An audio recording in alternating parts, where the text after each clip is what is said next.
दोस्तों, अगर आपको स्टॉक मार्केट सीखना है तो Amazon पर जाकर आप हमारे बुक पढ़ सकते हैं या तो Udemy पे जाकर आप हमारे वीडियो कोर्सेज भी देख सकते हैं।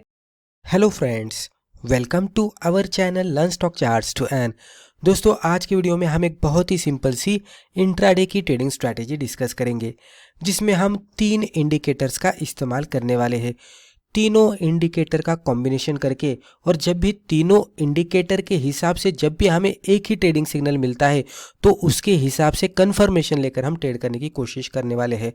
दोस्तों, ये सेटअप बहुत ही बढ़िया वर्कआउट होता है, क्योंकि इसमें हम मल्टीपल तरीके से कंफर्मेशन लेते हैं और फिर हर एक सिग्नल एक ही डायरेक्शन की हमें सिग्नल देता है या तो इंडिकेशन देता है, तो उसमें बहुत ही बढ़िया मूवमेंट आने की संभावना होती है। इवन रिस्क रिवॉर्ड भी बहुत ही बढ़िया मिलता है। अगर आप बिगिनर लेवल के ट्रेडर से और कोई सिंपल सी इंट्राडे ट्रेडिंग के सर्च में है तो ये वीडियो पूरा देख लीजिएगा। इसके जरिए आपको एक अच्छी खासी स्ट्रैटेजी सीखने को मिलेगी। स्ट्रैटेजी देखने से पहले हम ये देखेंगे कि ये पर्टिकुलर स्ट्रैटेजी के साथ ट्रेड करने के लिए हमें किन किन चीज़ों की ज़रूरत है। तो व्हाट वी नीड, तो टाइम फ्रेम हम यहाँ पे 5 मिनट का कैंडलस्टिक चार्ट इस्तेमाल करने वाले हैं, क्योंकि 5 मिनट के टाइम फ्रेम पे अगर हम ये कुछ इंडिकेटर जो भी हमने यहाँ पे लिए हैं उसका कॉम्बिनेशन करके वर्कआउट करने की कोशिश करते हैं तो ये बहुत ही बढ़िया तरीके से वर्कआउट होता है। इंडिकेटर्स यहाँ पे जैसे कि हमने डिस्कस किया कि टोटल 3 इंडिकेटर्स हम इस्तेमाल करने वाले हैं। तो उसमें से पहला इंडिकेटर है सिंपल मूविंग एवरेज, उसके बाद है सुपर ट्रेंड और उसके बाद है RSI। अब ये तीनों इंडिकेटर्स का हमने कॉम्बिनेशन किया है और उसके हिसाब से हमने हमारा एक ट्रेड सेटअप बनाया है।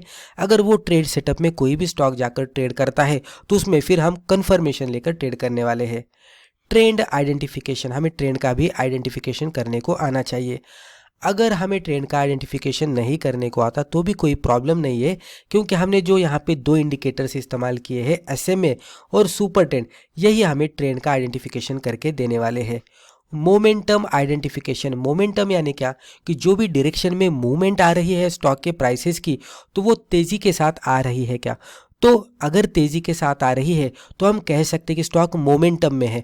तो उसका आइडेंटिफिकेशन किस तरह से किया जाए तो ये भी पता होना चाहिए। अगर ये भी आपको पता नहीं है तो थोड़ा वीडियो आप कंटिन्यू कर लीजिएगा, आपको थोड़ी देर बाद पता लग जाएगा, क्योंकि हमारा RSI हमको मोमेंटम का इंडिकेशन करके देने वाला है। किस तरह से, थोड़ी देर बाद आपको पता लग जाएगा। मार्केट यानी कि किस तरह के सिक्योरिटी में हम ट्रेड करेंगे, तो लिक्विड स्टॉक्स में हम ट्रेड करने वाले हैं, यानी कि ऐसा स्टॉक कि जिसमें हाई वॉल्यूम होना चाहिए। इलिक्विड स्टॉक्स को हम टोटली इग्नोर करेंगे। अब आप यहाँ पे टाइटल पे देख सकते हैं SMA super trend RSI strategy. तो ये स्ट्रैटेजी क्या है पहले हम सीखते हैं। तो अगर ये प्राइसेस मैं इस तरह से ब्लैक कलर में ड्रॉ करता हूँ और प्राइसेस अगर आपको इस तरह से दिख रहे हैं तो आपको प्राइसेस के मूवमेंट से भी पता लग जाता है कि प्राइसेस किस तरह से ट्रेड कर रहे हैं। जैसे कि जब भी प्राइसेस नीचे जा रहे थे तो डायरेक्शन प्राइसेस की नीचे, तो हम कहेंगे डाउन ट्रेंड में प्राइसेस जा रहे हैं। जब भी प्राइसेस इस तरह से रुकते हुए दिखते हैं तो हम कहेंगे कि प्राइसेस साइडवेज रेंज में ट्रेड कर रहे हैं। और जब भी प्राइसेस ऊपर के साइड में मूव होते हुए दिखते हैं तो हम कहेंगे कि ये अप ट्रेंड में जा रहे हैं। प्राइसेस के हिसाब से पता लगता है, लेकिन कभी कभी क्या होता है कि प्राइसेस इंडिविजुअली थोड़ा हमें कन्फ्यूजन पैदा करके देती है जब भी प्राइसेस इस तरह से जिगजैग मोड में ऊपर नीचे करती है। यहाँ पे मैंने आसान तरीके से आपको ड्रॉ करके बताया, लेकिन कभी कभी प्राइसेस इस तरह से ऊपर नीचे जाती है तो इस तरह के सिचुएशन में थोड़ा आइडेंटिफाई करना डिफिकल्ट होता है कि प्राइसेस ऊपर जा रही है या नीचे जा रही है। तो उस तरह की सिचुएशन में अगर हम थोड़ा इंडिकेटर का सहारा लेते हैं तो थोड़ा बेहतर होता है। हमने यहाँ पे जो भी इंडिकेटर लिए हैं वो ट्रेंड का आइडेंटिफिकेशन करने के लिए और मोमेंटम का आइडेंटिफिकेशन करने के लिए इसका कॉम्बिनेशन करके ही ये लिए हैं। अभी कंसिडर करते हैं कि प्राइस चार्ट आपको इस तरह से बनता हुआ दिख रहा है। इसके ऊपर अभी ये प्राइस चार्ट हमारा 5 मिनट का है, यहाँ पे मैं P लिखता हूँ, ये प्राइस चार्ट है। ये 5 मिनट का चार्ट है, P5 यानी कि प्राइसेस का ये 5 मिनट का कैंडलस्टिक चार्ट है। अब हम यहाँ पे SMA ड्रॉ करते हैं। मान लीजिए ये SMA इस तरह से है। अब ये जो ब्लू कलर में दिख रहा है इसको मैं SMA इस तरह से कहता हूँ। अभी SMA का जो हमने यहाँ पे पीरियड लिया है वो है 50 का।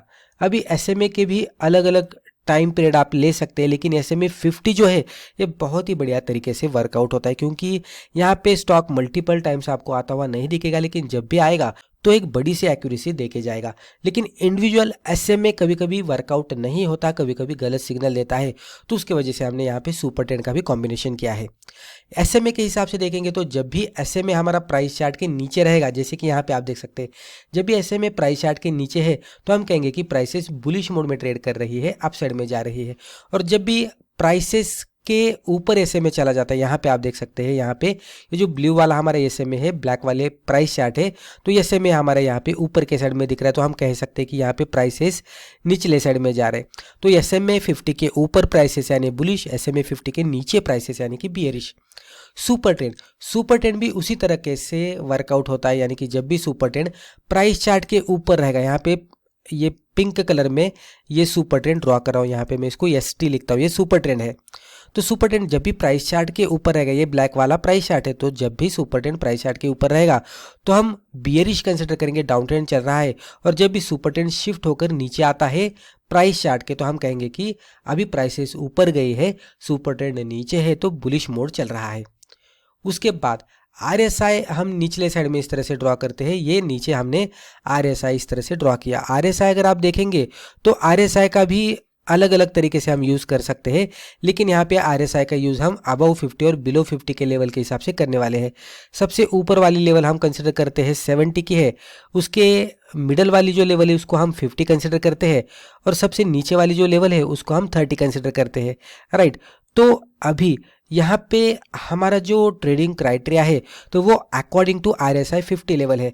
जब भी कोई भी स्टॉक हमारे क्राइटेरिया में आता है और जब भी क्राइटेरिया में आएगा वो टाइम पे अगर RSI अबव 50 हमें दिखेगा तो ये हमारे बाइंग सिग्नल के क्राइटेरिया में आता है। यहाँ पे मैं आपको बाय के हिसाब से अभी पूरी तरह से सेटअप आपको बता देता हूँ। सेटअप के हिसाब से क्या होना चाहिए कि हमें चार्ट पे एक ऐसी कैंडलस्टिक मिलनी चाहिए कि जो बुलिश मोड में होनी चाहिए, बाइंग क्राइटेरिया है तो ग्रीन कैंडल मिलनी चाहिए। जब भी ग्रीन कैंडल मिलती है तो वो टाइम पे हमारा 50 SMA नीचे होना चाहिए, उसी टाइम पे हमारा सुपर ट्रेंड भी नीचे होना चाहिए। जो भी कैंडल पूरी तरह से बनकर क्लोज आउट देती है तो ये कैंडल पे नीचे हमें RSI देखना है, ये RSI हमारा अबव 50 होना चाहिए। तो ऐसी कैंडल हमें दिखती है कि जो बुलिश है, जो ब्रेकआउट देकर ऊपर के साइड में गई है, अबव SMA 50 है, अबव सुपर ट्रेंड है, और उसी टाइम पे उसका RSI भी अबव 50 है। तो जब भी ये क्राइटेरिया सेटिस्फाई होता है तो स्टॉक हमारे पूरी तरह से क्राइटेरिया में आता है। उसके बाद कंफर्मेशन लेने के लिए कैंडल के हाई के ऊपर एंट्री, लो के नीचे स्टॉप लॉस और सिंपली 1:2 का टारगेट हम एक्सपेक्ट करेंगे और एग्जिट करेंगे। यहाँ तक मुझे लगता है कि आपको कुछ कुछ समझ में आया होगा। अगर थोड़ा यहाँ पे आपको डिफ़िकल्टी लग रही है समझने में तो थोड़ा वेट कीजिएगा, अगले स्लाइड में हम एक सिंपल सा एग्जांपल देखने वाले हैं। वो एग्जांपल के जरिए आपको स्ट्रैटेजी पूरी तरह से क्लियर हो जाएगी। तो यहाँ पे आप देख सकते हैं हमने एग्जाम्पल लिया है। एग्जाम्पल के तौर पर जो भी हमने कैंडलस्टिक चार्ट ओपन किया है वो है 5 मिनट का कैंडलस्टिक चार्ट। चार्ट के ऊपर हमने SMA 50 लिया है क्लोजिंग का, जो कि आपको ये ग्रीन कलर की लाइन देखने को मिलेगी, ये है SMA 50 की। उसके बाद हमने सुपर ट्रेंड लिया, इसकी सेटिंग अगर हम देखेंगे तो 10-3 की है। ये सुपर ट्रेंड जब भी प्राइस चार्ट के ऊपर रहेगा तो इसका कलर इस तरह से आपको ये चार्ट पे ब्राउन दिखेगा, और जब भी ये सुपर ट्रेंड प्राइस चार्ट के नीचे आ जाएगा तो इसका कलर आपको इस तरह से ग्रीन में कन्वर्ट होता हुआ दिखेगा। ये सुपर ट्रेंड है। उसी टाइम पे नीचे अगर आप देखेंगे तो हमने RSI लिया है 14 का। अभी यहाँ पे अगर आप देखेंगे तो आपको ये RSI के 3 लाइन्स देखने को मिलेंगे, डैश्ड लाइन। इसको मैं इस तरह से थोड़ा डार्क करता हूँ, यह आपको बहुत ही अच्छी तरह से समझ लेना है।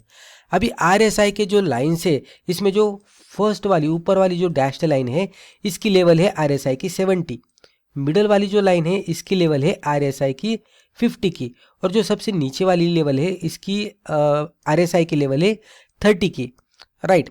30 यानी कि ओवरसोल्ड, यानी कि स्टॉक में बहुत सारी गिरावट आई है। 70 यानी ओवरबॉट, यानी कि स्टॉक बहुत सारा ऊपर गया है, और 50 मिडल होता है।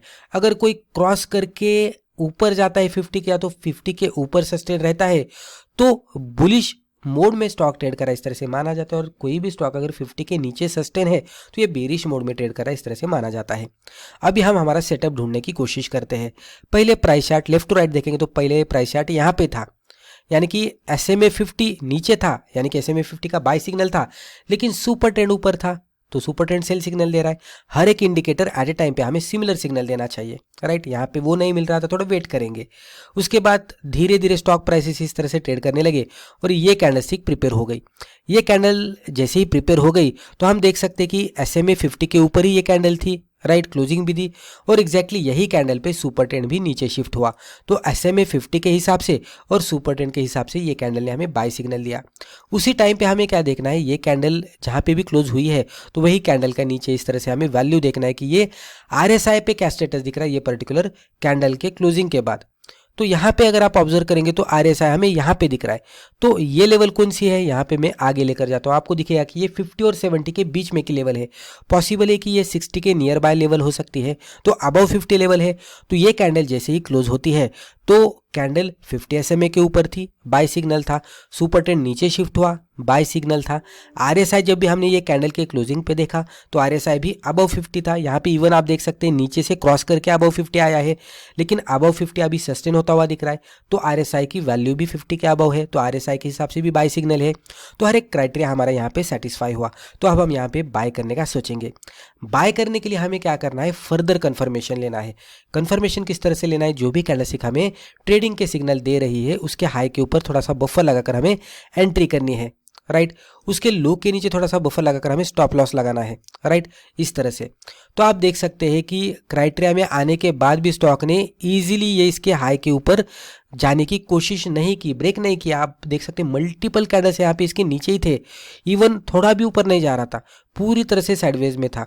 और एग्जैक्टली ये जो रेड वाली कैंडल है यहाँ पे एक बार ही ऊपर जाने की कोशिश की, लेकिन इसकी क्लोजिंग नीचे ही आकर हुई थी।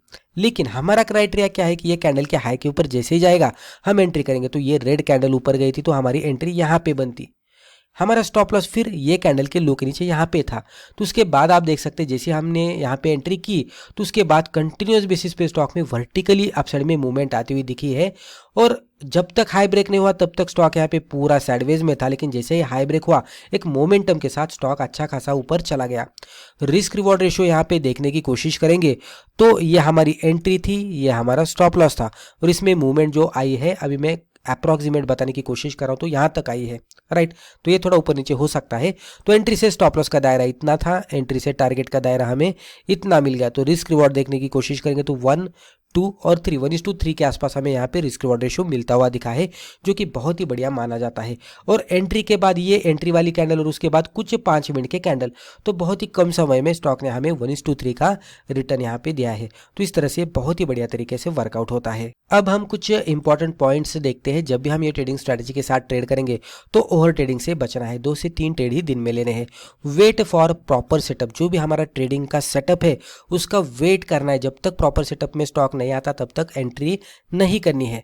Wait for confirmation, stock setup में आने के बाद भी वो पर्टिकुलर कैंडल का हाई ब्रेक होता है क्या बाइंग कंडीशन में, तो वो देखना है। कंफर्मेशन का वेट करना और उसके बाद ही एंट्री करनी है। फॉलो रिस्क रिवॉर्ड, कम से कम 1:2 का रिस्क रिवॉर्ड रेशियो मिलना चाहिए। फॉलो स्टॉप लॉस, इतना सब कुछ करने के बाद भी अगर हमारा स्टॉप लॉस हिट होता है तो एक्सेप्ट करना चाहिए और एग्जिट करनी चाहिए। Most important is do paper trading first. जब भी हम कोई भी नई ट्रेडिंग स्ट्रेटेजी सीखते हैं तो उसके बारे में ज़्यादा पता नहीं होता, तो पहले तो बहुत सारी बैक टेस्टिंग करनी चाहिए, फिर पेपर ट्रेडिंग करनी चाहिए। वहाँ पे अगर रिजल्ट पॉजिटिव दिखता है तो पहले कम क्वांटिटी के साथ और धीरे धीरे आगे जाकर क्वांटिटी बढ़ाकर हम ट्रेड कर सकते हैं। जैसे जैसे हम सक्सेसफुल होते हैं, रिजल्ट पॉजिटिव दिखता है वैसे वैसे। तो दोस्तों मुझे लगता है रिस्पेक्टिव वीडियो में हमने जो भी डिस्कस किया इससे आपको ज़रूर फायदा हुआ होगा। Thank you.